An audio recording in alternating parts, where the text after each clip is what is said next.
ഞാൻ ഇന്നിവിടെ പരിചയപ്പെടുത്തുന്നത് 2026 ജനുവരി ലക്കത്തിലെ ഭാഷാഭൂഷണി മാസികയിൽ 10 കഥകൾ വന്നിരുന്നു. അതിൽ ഏറെ സ്വാധീനിച്ച, ഏറെ ആകർഷിച്ച ഒരു കഥയാണ് സുധാ തെക്കേമഠത്തിന്റെ തേൻ പാൽ പഞ്ചസാര എന്ന മനോഹരമായ കഥ.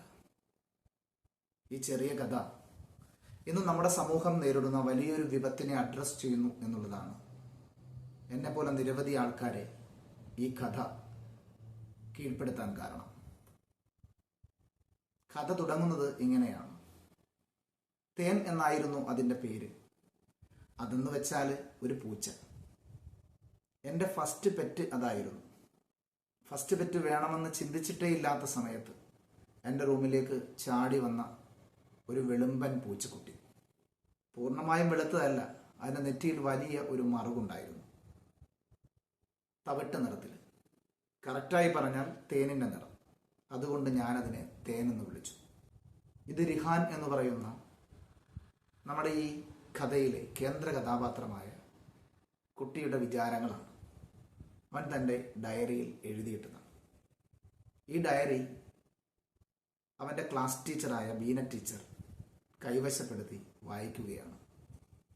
ഒരു ടീച്ചർ എന്ന അധികാരം ഉപയോഗിച്ച് അത് വാങ്ങിച്ചെടുക്കാൻ അവർക്കാകാത്തതുകൊണ്ട്, നമുക്കറിയാം, നമ്മുടെ ക്ലാസ് മുറികളിൽ നമ്മുടെ അധ്യാപകർ കുട്ടികളുടെ കുസൃതികളും മറ്റുള്ളത് കണ്ടുപിടിക്കാൻ CD-മാരെ ഏർപ്പെടുത്തും. കൂട്ടുകാരെ തന്നെ അവർ രഹസ്യമായി അധ്യാപകർക്ക് വിവരങ്ങൾ ചോർത്തി കൊടുക്കും. ഒരു ദിവസം ബീന ടീച്ചറിന്റെ ക്ലാസ്സിലെ കുറച്ച് കുട്ടികൾ ടീച്ചറിൻ്റെ അടുത്ത് പറയുകയാണ്, റിഹാന്റെ ബാഗിൽ മനോഹരമായൊരു കൊച്ചു പുസ്തകമുണ്ട്, അതിൽ എന്തോ രഹസ്യവുമുണ്ട്. ആ രഹസ്യം അറിയാനുള്ള ഒരാഗ്രഹമാണ് ടീച്ചറിനെ ആ പുസ്തകം അല്ലെങ്കിൽ ആ ഡയറി അടിച്ചുമാറ്റി വീട്ടിൽ കൊണ്ടുവന്ന് വായിക്കാൻ ഇടയാക്കിയത്. ടീച്ചർ അത് വായിക്കുമ്പോൾ അതിൻ്റെ ഓരോ ഘട്ടത്തിലും അവർ അനുഭവിക്കുന്ന ആത്മസംഘർഷങ്ങളുടെ ഒരു പകർത്തിയെഴുത്തു കൂടിയാണ് ഈ കഥ. ആ സ്കൂളിലേക്ക് വളരെ പെട്ടെന്ന് മറ്റൊരു സ്കൂളിൽ നിന്നും TC വാങ്ങി വരുന്ന റിഹാന്റെ വരവിനെ കുറിച്ച് കഥാകൃത്ത് പറയുന്നുണ്ട്. വളരെ അസൂയാർഹമായി വന്നെത്തുന്ന വിദ്യാർത്ഥി പിറ്റേ ദിവസം മുതൽ ആ സ്കൂളിലെ മുഴുവൻ വിദ്യാർത്ഥികൾക്കും അധ്യാപകർക്കും എല്ലാവർക്കും തലവേദനയായി മാറും. അവൻ്റെ ഡയറിയുടെ മറ്റൊരു പേജിൽ പറയുകയാണ്, എനിക്ക് ഈ ലോകത്ത് ആരെയും ഇഷ്ടമല്ല. ഞാൻ പറഞ്ഞാൽ കേൾക്കുന്ന എനിക്കിഷ്ടമുള്ളവരുടെ മാത്രം ലോകം സൃഷ്ടിക്കുക എന്നുള്ളതിനെ കുറിച്ചൊക്കെ ഞാൻ ചിന്തിക്കുന്നുണ്ട് എന്നൊക്കെയാണ് അതിൽ എഴുതി പിടിപ്പിച്ചിരിക്കുന്നത്. നാം മനസ്സിലാക്കേണ്ടത്, നമ്മുടെ വീട്ടകങ്ങളിൽ നമ്മുടെ കുട്ടികൾ പലരും ഒറ്റപ്പെട്ടാണ് ജീവിക്കുന്നത്. അത് പല സാഹചര്യങ്ങൾക്കുണ്ടാകാം. അച്ഛനും അമ്മയും നഷ്ടപ്പെട്ടത് മൂലമാകാം, അല്ലെങ്കിൽ അച്ഛനും അമ്മയും ജോലിക്ക് പോകുമ്പോൾ വീട്ടിൽ ആരുമില്ലാതെ വരും. അങ്ങനെ സാഹചര്യങ്ങൾ പലതാണ്. കുട്ടികളുടെ കാര്യങ്ങൾ നോക്കാൻ പലപ്പോഴും നമ്മളൊക്കെ വിട്ടുപോകുമ്പോൾ അവർ അവരുടെ സുഹൃത്തുക്കളായി പലരെയും കണ്ടെത്തും. നമ്മുടെ കഥാനായകന്റെ ഏറ്റവും പ്രധാനപ്പെട്ട സുഹൃത്തുക്കൾ എന്ന് പറയുന്നത് ഈ ഫ്രീ ഫയർ എന്ന് പറയുന്ന മൊബൈൽ ഗെയിമും ChatGPT യൊക്കെയാണ്.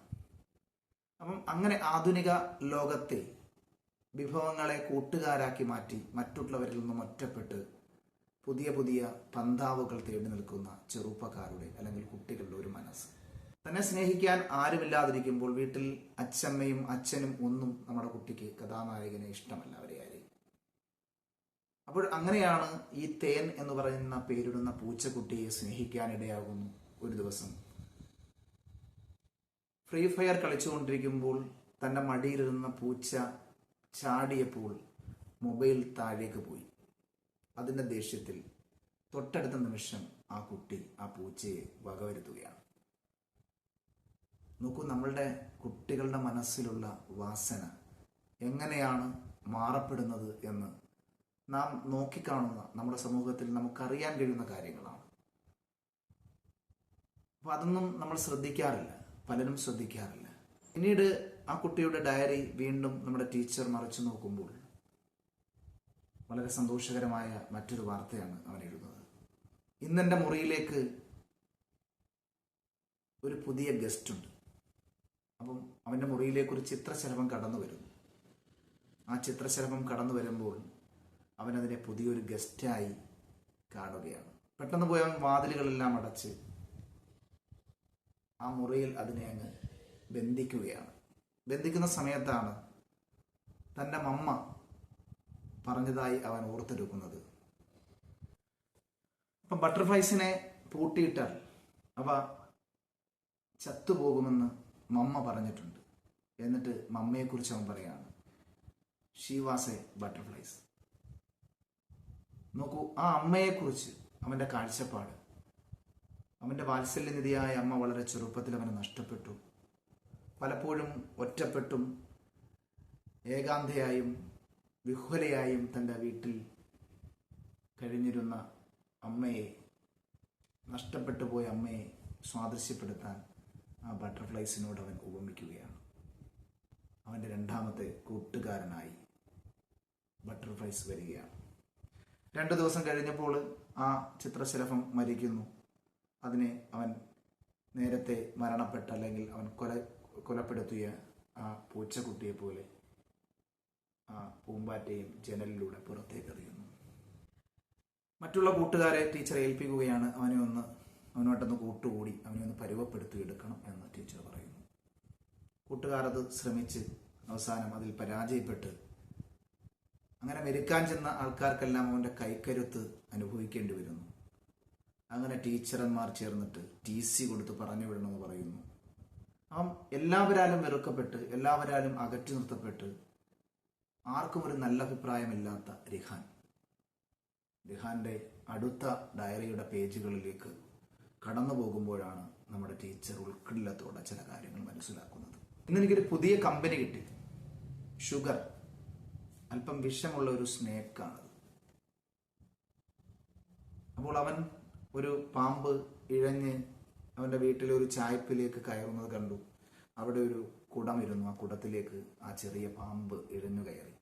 പെട്ടെന്ന് അതിനെ അവൻ മൂടുകയാണ്. കൃത്യമായി മൂടി കെട്ടിവെക്കുന്നു. അതിനുശേഷം ChatGPT പറഞ്ഞനുസരിച്ച് അതിന് ആഹാരങ്ങൾ കൊടുക്കുന്നു. എന്നിട്ട് ആ കുഞ്ഞു മനസ്സിൽ പുതിയ പുതിയ ചിന്തകൾ കടന്നു വരികയാണ്. അവൻ്റെ ചിന്തയെന്ന് പറയുന്നത് അവനെ മാത്രം സ്നേഹിക്കുന്ന, അവനിഷ്ടമല്ലാത്തവർ ഇല്ലാത്ത ഒരു ലോകത്തെക്കുറിച്ചാണ്. അവൻ്റെ അച്ഛമ്മയും ടീച്ചർമാരും ആരുമില്ലാത്ത ഒരു ലോകത്തെക്കുറിച്ചാണ് അവൻ ആലോചിക്കുന്നത്. അവനിഷ്ടമില്ലാത്ത എനിമീസിനെ വകവരുത്തണം എന്ന തരത്തിലേക്ക് ആ കുഞ്ഞു മനസ്സ് കടന്നു പോവുകയാണ്. ഇത് വായിക്കുന്ന നിമിഷം തന്നെ നമ്മുടെ ടീച്ചറിൻ്റെ കയ്യിൽ നിന്നും ആ പുസ്തകം താഴെ വീഴുന്നു. ടീച്ചറിന് വളരെ പെട്ടെന്ന് തന്നെ ഈ കുട്ടിയെ കാണണമെന്ന് തോന്നുന്നു. ടീച്ചർ ആ കുട്ടിയെ കാണാനായി തൻ്റെ ബൈക്കുമെടുത്ത് സർവ്വതും മറന്നിട്ട് കടന്നു പോകുമ്പോൾ ആ കഥ നമുക്കൊരുപാട് ചോദ്യങ്ങൾ നൽകിക്കൊണ്ട് കഥയോട് അവസാനിക്കുകയാണ്. ഈ കഥയിൽ നമുക്കൊരുപാട് ചിന്തകൾ നമ്മുടെ മനസ്സിലേക്ക് വരികയാണ്. നമ്മുടെ സമൂഹത്തിൽ, നമ്മുടെ തൊട്ടടുത്ത്, നമ്മുടെ വീടുകളിലുള്ള നമ്മുടെ കുട്ടികളുടെ വിഹുലമായ മനസ്സ്. കൊറോണ കാലത്തിന് തൊട്ട് മുമ്പായിട്ട് നമ്മളെ വീട്ടിടങ്ങളിലും നമ്മുടെ സ്കൂളുകളിലും ഒക്കെ നമ്മൾ ഈ മൊബൈൽ ഫോണും ഇൻ്റർനെറ്റുമൊക്കെ കുട്ടികളെ ഉപയോഗിക്കുന്നതിൽ നിന്നും നമ്മൾ ഒരുപാട് ദൂരത്ത് നിർത്തിയിരുന്നു. എന്നാൽ അതിനുശേഷം കടന്നു വന്നിട്ടുള്ള മാറ്റം, ഒറ്റപ്പെടുന്ന കുട്ടികളുടെ എണ്ണം കൂടുകയും ആ ഒറ്റപ്പെടലുകൾ അല്ലാതാക്കി മാറ്റാൻ വേണ്ടി ഈ പുതിയ സാങ്കേതികവിദ്യയുടെ ലോകത്തേക്ക് കടന്നു പോകുന്ന വിദ്യാർത്ഥികളുടെ മനസ്സ് വിചിത്രമായൊരു രൂപത്തിലേക്ക് മാറിക്കൊണ്ടിരിക്കുകയാണ്. അങ്ങനെ ഒരു മാറുന്ന ലോകത്തെക്കുറിച്ച് നമ്മളോട് ഈ കഥ സംവദിക്കുകയാണ്. ഈ കഥയുടെ സംവേദന ശക്തി, അത് നമ്മെ ചിന്തിപ്പിക്കുന്നത് നമ്മുടെ സമൂഹത്തിൻ്റെ പോക്കിനെ കുറിച്ചാണ്. ആ സമൂഹത്തിൻ്റെ പോക്ക് അപകടകരമാണെന്നും അതിൽ നിന്ന് നമ്മളെ തിരിച്ചു പിടിക്കണം എന്നും ഒക്കെയുള്ള ഒരുപാട് സന്ദേശം നമുക്ക് നൽകുന്നുണ്ട്. ഇത്തരം കഥകളാണ് യഥാർത്ഥത്തിൽ നമ്മുടെ ക്ലാസ് മുറികളിൽ വായിക്കപ്പെടേണ്ടത്. ഇത്തരം കഥകളുടെ ആഴത്തിലുള്ള അർത്ഥവും വ്യാപ്തിയും ചിന്താധാരയും നമ്മുടെ കുട്ടികളിലേക്ക് സന്നിവേശിക്കപ്പെടേണ്ടതിൻ്റെ ആവശ്യകതയുണ്ട്. നമ്മുടെ സമൂഹം ഇത് മനസ്സിരുത്തി വായിക്കണം. തീർച്ചയായിട്ടും മനോഹരമായൊരു കഥയാണ്. ആ അർത്ഥത്തിൽ സുധാ തെക്കേമഠം വളരെയധികം അഭിനന്ദനം അർഹിക്കുകയാണ്.